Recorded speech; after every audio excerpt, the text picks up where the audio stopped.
Bonjour et bienvenue. On s'est tous déjà retrouvés face à une montagne de chiffres, pas vrai? Une longue liste, on ne sait même pas par où commencer. Eh bien aujourd'hui, on va changer ça. On va voir ensemble comment la statistique descriptive, ça peut paraître un grand mot, mais en fait c'est juste un ensemble d'outils géniaux pour transformer ce chaos en quelque chose de clair, de limpide. Allez, c'est parti, on met un peu d'ordre dans tout ça. Et voilà notre point de départ. Ça, c'est du concret. C'est une avalanche de chiffres là, comme ça, bruts, et viennent d'une enquête toute simple sur le nombre d'enfants par famille. Honnêtement, quand on voit ça, c'est juste un mur. C'est incompréhensible. On ne peut rien en tirer. Rien du tout. C'est exactement ce genre de chaos qu'on va apprendre à apprivoiser ensemble. Alors, la question, elle est simple, mais elle est essentielle. Comment on fait pour donner un sens à tout ça? Comment on passe de ce bazar à quelque chose de clair, de compréhensible? C'est tout l'enjeu. C'est notre mission du jour, si on veut. Allez, le voyage pour mettre de l'ordre dans ce chaos, il commence maintenant. Pour ranger tout ce désordre, il faut un langage commun. Il faut des règles du jeu, en quelque sorte.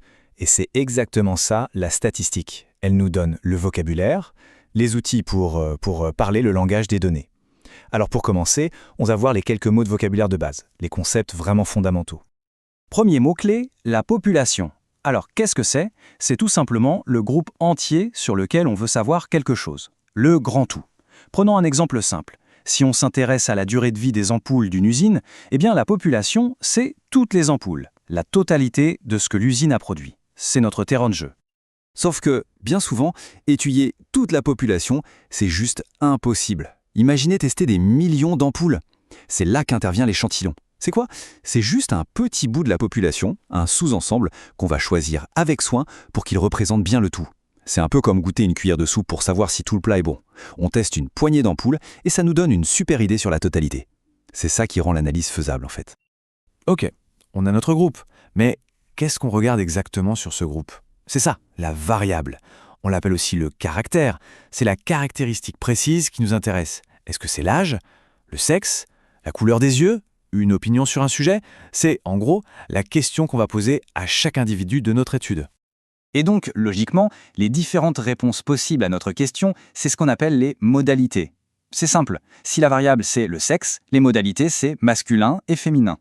Si la variable c'est le nombre d'enfants, eh bien les modalités c'est 0, 1, 2, 3 et ainsi de suite. C'est toutes les valeurs que notre variable peut prendre.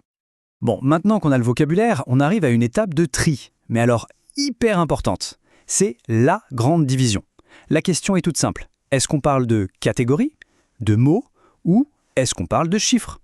Cette distinction, elle est absolument fondamentale. Pourquoi? Parce que tout ce qu'on va faire après, tous les outils qu'on va utiliser, eh bien ça dépend de cette réponse. Et là voilà, cette grande division. D'un côté, on a les variables qualitatives. Comme leur nom l'indique, elles décrivent une qualité, une catégorie. Pensez à la religion, la couleur des cheveux, une opinion, ce sont des mots, on ne peut pas les mesurer. Et de l'autre côté, on a les variables quantitatives. Là, c'est tout ce qu'on peut mesurer avec un nombre. L'âge, la taille, le poids, ce sont des chiffres. En gros, l'une permet de nommer et l'autre de compter. C'est vraiment la base de tout. Et on peut même aller un cran plus loin dans le détail. Même parmi les chiffres, il y a deux familles. D'abord, les variables quantitatives, discrètes. Discrètes, ça veut dire qu'elles peuvent prendre que des valeurs bien précises, souvent des nombres entiers. L'exemple parfait, c'est le nombre d'enfants. On peut en avoir 2, on peut en avoir 3, mais on ne peut pas en avoir 2,5. Ça saute d'une valeur à l'autre. Et puis, il y a les continus. Là, au contraire, ça peut prendre n'importe quelle valeur dans un intervalle. La taille, par exemple. On ne mesure pas juste 1m70 ou 1m71, on peut mesurer 1m70,5 et plein d'autres valeurs entre les deux. Super. Maintenant qu'on a posé tout ce vocabulaire, on a les clés en main. Alors, on retourne à notre mur de chiffres du début, on s'en souvient, comment on va utiliser tout ça pour le transformer en un trésor d'informations.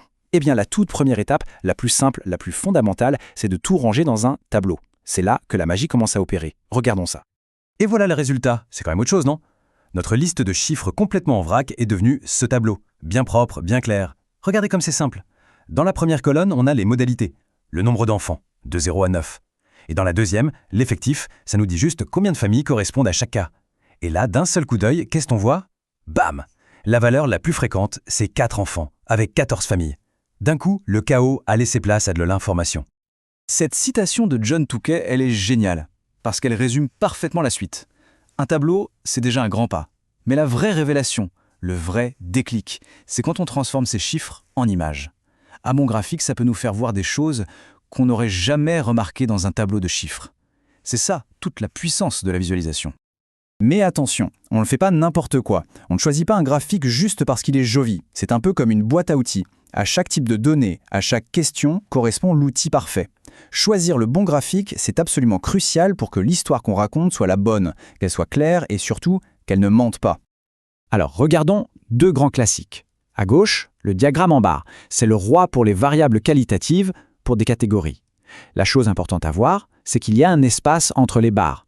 Cet espace, il est là pour dire « Attention, ces catégories sont bien séparées, elles n'ont rien à voir les unes avec les autres ». À droite, ça ressemble, mais c'est un diagramme en bâton. Lui, c'est pour les variables quantitatives discrètes, comme notre fameux nombre d'enfants. Chaque bâton est planté sur une valeur numérique précise. Donc, l'un pour les mots, l'autre pour les chiffres qui sautent. Et on continue avec deux autres poids lourds. Le diagramme circulaire, le fameux camembert. Son super pouvoir à lui, c'est de montrer la proportion, la part de chaque catégorie dans un total. C'est parfait quand on veut voir quelle part du gâteau représente chaque élément.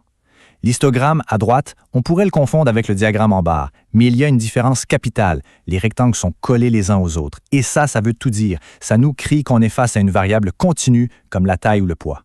Il n'y a pas de trou, on passe d'une valeur à l'autre sans interruption. Et voilà, on a bouclé la boucle. On est parti de ça, cette liste de chiffres bruts totalement illisibles, et on arrive à une image, un graphique qui nous raconte une histoire. D'un seul coup d'œil, on saisit la répartition, on voit ce qui se passe. C'est ça la beauté de la statistique descriptive. C'est l'art de transformer du bruit en une information claire et compréhensible. Ok, c'est bien beau tout ça, mais à quoi ça sert dans la vraie vie? Pourquoi c'est si important? Tout simplement parce que ce langage, ces outils, ce n'est pas juste un truc de matheux dans leur coin. Non, c'est utilisé absolument partout, tous les jours, pour prendre des décisions qui nous concernent tous. Pensez-y une seconde. En médecine, pour savoir si un nouveau médicament fonctionne. En marketing, pour comprendre les habitudes des consommateurs. En sociologie, pour analyser les grandes tendances de notre société. En économie, en politique, c'est partout. Tous ces domaines reposent sur ces concepts de base pour comprendre le monde. On dit souvent que la donnée est le nouveau pétrole, ou le nouveau langage du monde. Eh bien aujourd'hui, on vient juste d'en apprendre les premières lettres, l'alphabet. Alors la prochaine fois qu'on tombera sur un sondage dans un journal, un rapport avec des chiffres, peu importe, on pourra se poser la bonne question.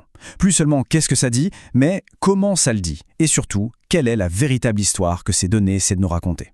Parce que le monde qui nous entoure est rempli de ces histoires cachées dans les chiffres, qui n'attendent que d'être découvertes.